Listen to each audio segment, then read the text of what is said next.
Good morning.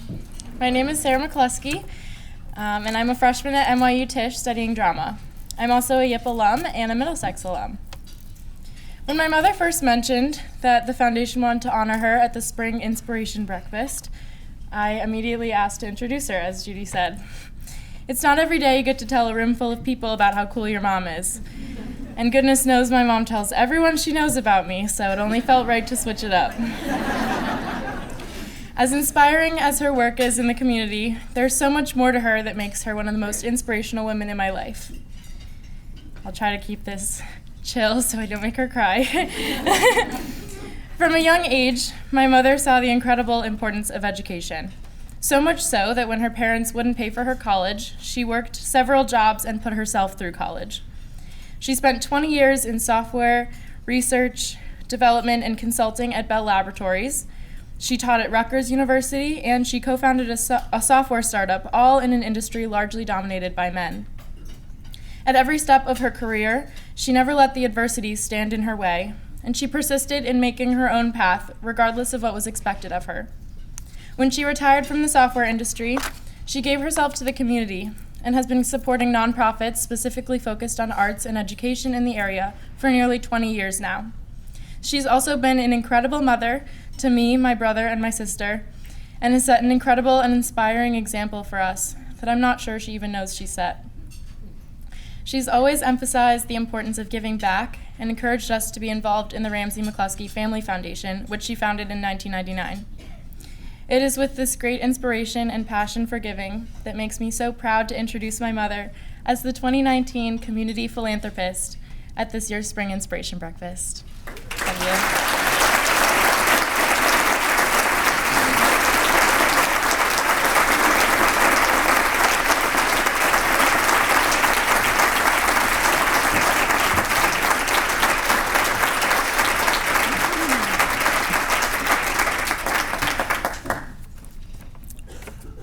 Wow, that was great.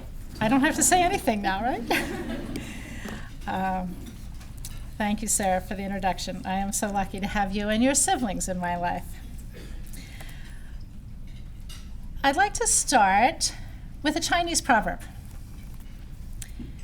If you want happiness for an hour, take a nap. If you want happiness for a day, go fishing. If you want happiness for a month, get married.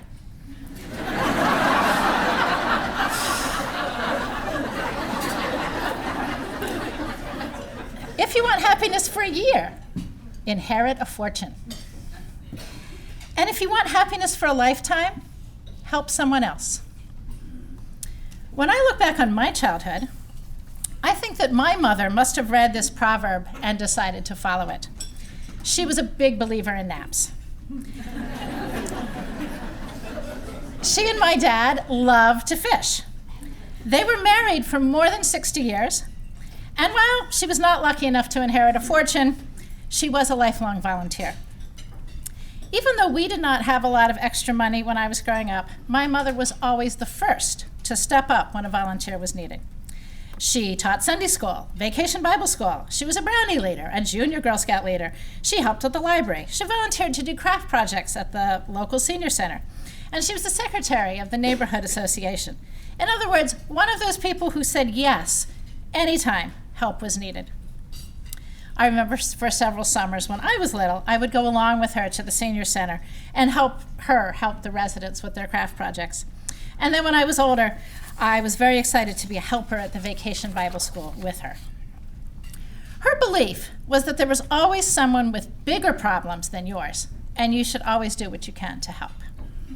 When I graduated from college and started working, the example that my mom had set for me meant that I assumed I'd be giving back. I just needed to find the right way to do it. For many years, as my career was just getting started, like my mom, I had more time than dollars. I volunteered for an organization that taught one-on-one English as a second language. And I was also a reader for a nonprofit that provided recorded books, newspapers, magazines for people with visual impairments.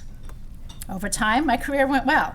After my undergraduate degree at Drexel University, I got a job in research and development at Bell Laboratories. After 10 years, I left there to work for myself, doing consulting in software engineering. It was in that role that I became one of the founders of a startup company that eventually went public. And while it was really cool to see the company's stock pop up on the NASDAQ for the first time, that event left me with some problems to solve.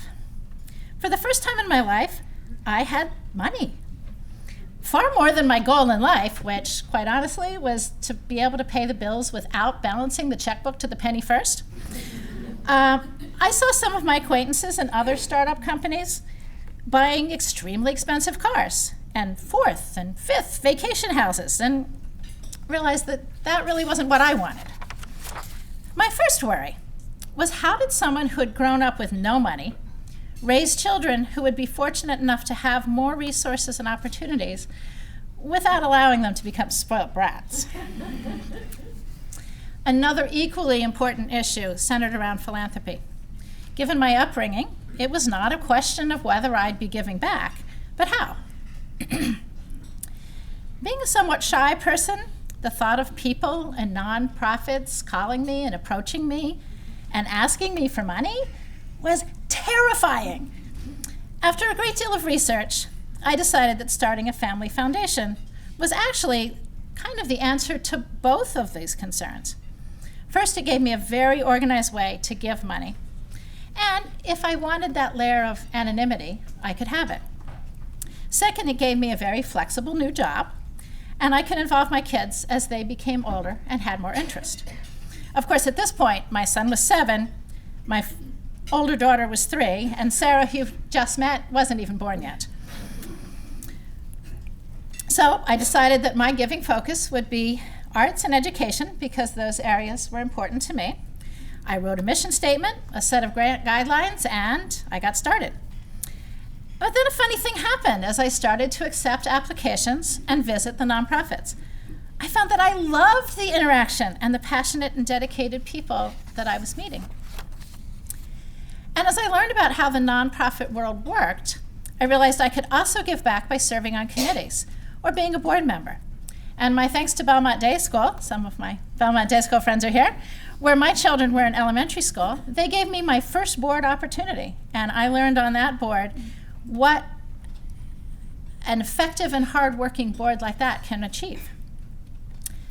A little while after I started my foundation, I received a newsletter from an organization called Crossroads. There was an article about youth and philanthropy in that program. Then they did it in conjunction with the Rivers School. I was intrigued and picked up the phone. Little did I know that that call to chat with the executive director of Crossroads would lead to a seat on the YIP Advisory Committee, an eventual invitation to join the Crossroads Board of Directors, and the opportunity to chair their distribution committee for 5 years. And now I'm on my 10th year as a board member of this great organization, the Foundation for MetroWest, which is what the former Crossroads has grown up to be. I'm so proud to be a member of a team that's doing so much for this community that we live in. The Foundation for MetroWest has given me a window into the needs of this area where I live, and I'm so appreciative of what I've learned and the outstanding people that I've met at the Foundation and all the area nonprofits that we serve. I am so truly humbled and honored to be recognized by this award today. As those of you who know me know, this is not the sort of thing that I'm comfortable with. I would much rather shine the spotlight on the outstanding nonprofits that I have the pleasure to partner with, many of whom have come out this morning to share the morning. At the time that Judy called to ask me to accept the honor, I really couldn't imagine what I would stand up here and say to you.